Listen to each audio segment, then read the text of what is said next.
and wrecked him. Yeah, wrecked him.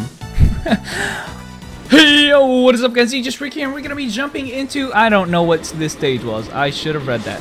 But anyway, guys, we are going to be with a party this time. This is the first time I've actually been not a loner for once. And we got a whole bunch of knights, man. We're going to take over the castle again. But shout out to Saba, who recognized it was me. That guy landed right on top of me. Guys. Saba, so if you're watching this, hi, how you doing? Man, I'm getting jacked. But just came back from PvP, getting my ass kicked. So I have made 2 videos, or I at least have 2 videos recorded. And yeah, it's going to be exciting, guys. The PvP in this game is awesome. And I admit I'm getting wrecked a lot, but it's still a lot of fun. I'm going to learn how to get better, and trust me, you guys will see that. I'm not doing a very good job here, man. Already starting out, and I'm not doing very well. Okay. And I actually don't have potions anymore. I used up all my fish, which pretty good idea to use those, guys. You can buy these fishes from the, or you know, just healing items from the NPC that sells you the fishing bait. So it's actually a pretty good idea. I'm gonna use a potion though, because I'm embarrassing myself right now. All right. You can't see anything. It's actually a really annoying status effect that happens. But guys, have been recording a lot of videos. This is just one of a couple PvE videos that I made, along with the PvP videos today. So, I've been doing a lot of recording lately, and I'm actually, I mean, I hate to admit it, guys. I have done the streams. You guys have been to a lot of my streams. I've been hosting streams a lot, and I'm gonna admit the videos are more my alley. I feel like I have a lot more. I can have a lot more enthusiasm, at least, than I do in the streams. You guys know those streams go for a long time, and it's kind of taxing on me. So it's kind of nice to go back to my roots, I guess you could say, and just kind of chill back and do recordings when I want to, and then, you know, zone out whenever I don't. So streams are not that way. It's not like, if you guys have been to my streams, I kind of tire myself out as to how overly hype I get, I guess. I don't know. That's the best way to put it, I guess. So it's good to make videos again. So hopefully I can make a ton of videos, and then I won't have to worry about it for a while. But lately I've been, you know, I brought that up because lately I've been trying to get into the streaming scene a little bit more. And Darkblood's actually hosting this event to select some Twitch streamers, and I kind of submitted my application, was having second thoughts about it. Now I'm having third thoughts about it. So it's kind of like, do I really want to do this stream thing? So the requirements are kind of low though, so they're kind of expecting like, I don't know, 2 streams a week, which, you know, I can guarantee you do that and still maintain the status of the videos and stuff. But just a little worried is all, guys. I don't know. Not gonna detract from the videos, hopefully not too much, as far as what I've been doing already. So. And yeah, if you guys like live streams, we're gonna definitely be doing that, and PvP as well. So it's not just gonna be PvE or grinding. I'm gonna also be doing some PvP, probably like exclusive streams that are only PvP or yeah PvP. So planning all those things out. As far as I know, Darkblood is also having like a PvP events and stuff, and they're gonna be giving exclusive little instructions for the streamers. So I mean, yeah, I guess, you know, PvP tournaments, and they even have a tournament mode in the game already. So I mean, these are the kinds of things that you can definitely look at. I'm gonna try this trick right here, guys. You'll notice oh, I'm getting hit though. You'll notice I actually have white frames. There's me spamming the shit out of it. I have white frames every time I press the X button, which is the pick up button on the horse. However, the white frames actually give you a bit of iframe, so, or break frames, I don't know what else to call it. So I mean, you can actually use that to your advantage and just kind of glitch through things, or, you know, just run past things. Sometimes I still get hit because that iframe is really short, but just something you can abuse if you're being impatient, I guess. Probably took a lot more damage than I needed to. Probably should have slowed down a little bit, I guess. There you go. Oh, she's not dead. She's gonna be. There. That was all me, guys. Nailed it. boss should be coming soon, and like I said, I'm getting close to dying. I do not want to die here. Yeah! And probably should be using my upper skill more often, since it's my strongest. It's probably my strongest move, honestly. Notice some people healing, probably using some fish. Wish I had some fish right about now. Get my ass kicked.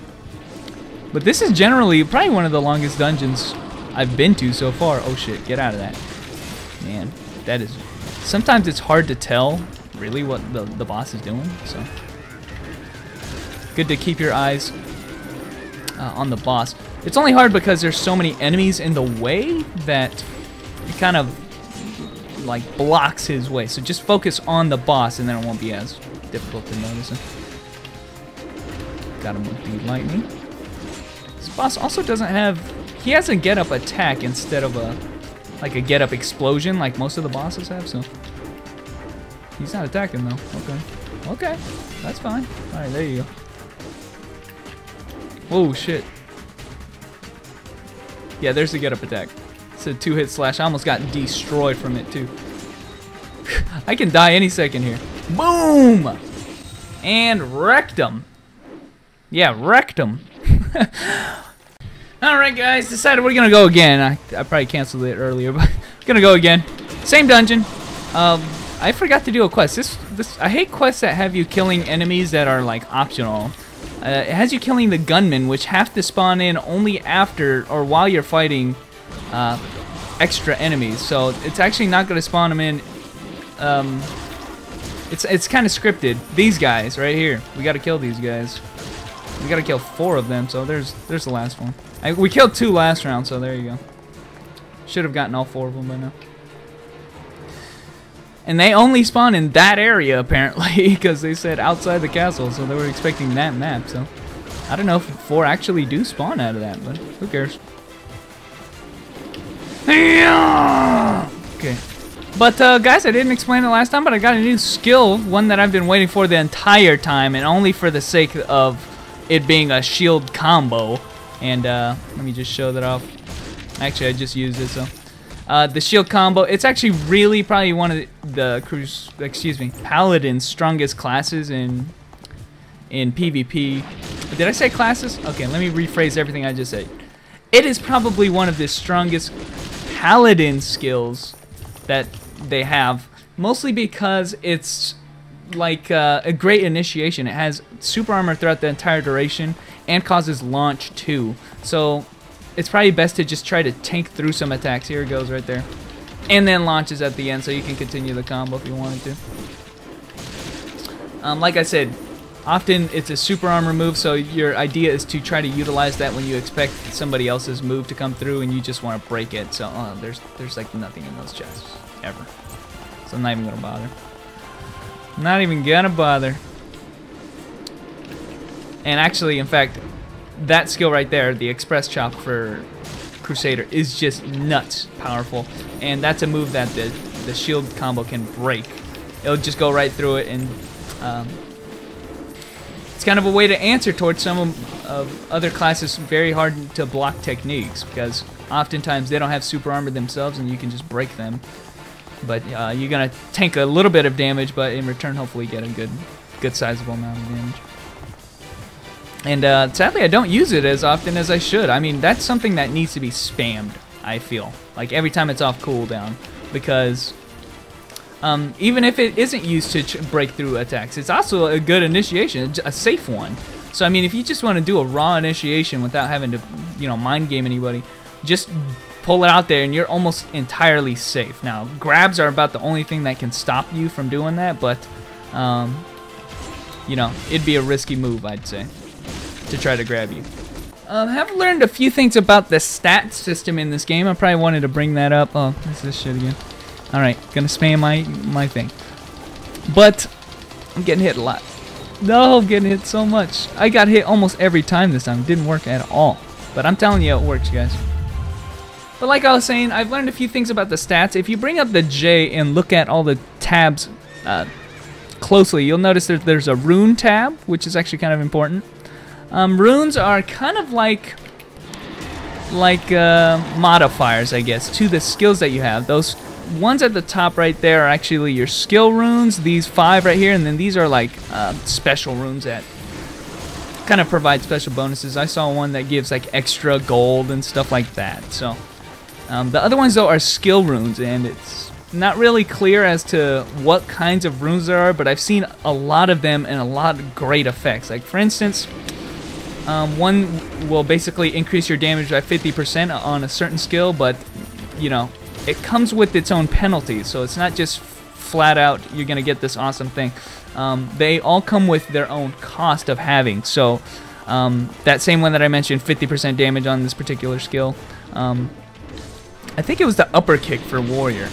It's really, that's a lot, and it also causes like this fire explosion. It just basically changes the skill, adds an add-on. But the cost of it is, it costs, you'll lose 5% crit chance or something like that. So that's kind of the drawback. That okay, you're gonna lose some statage, but you're gonna get additional skill. So it's kind of like a risk reward kind of thing. Oftentimes the reward is much greater than the risk. So it's good to try to get these runes. Now, as far as where to get them, I'm not too sure on that. I'm pretty sure they come from the challenge dungeons, but have not actually done either of those yet, as I'm waiting to go with friends of mine. But we will be testing those out, and if so, we'll be making guides for sure on stuff like that, because that's something that's interesting and not a lot of people will know initially.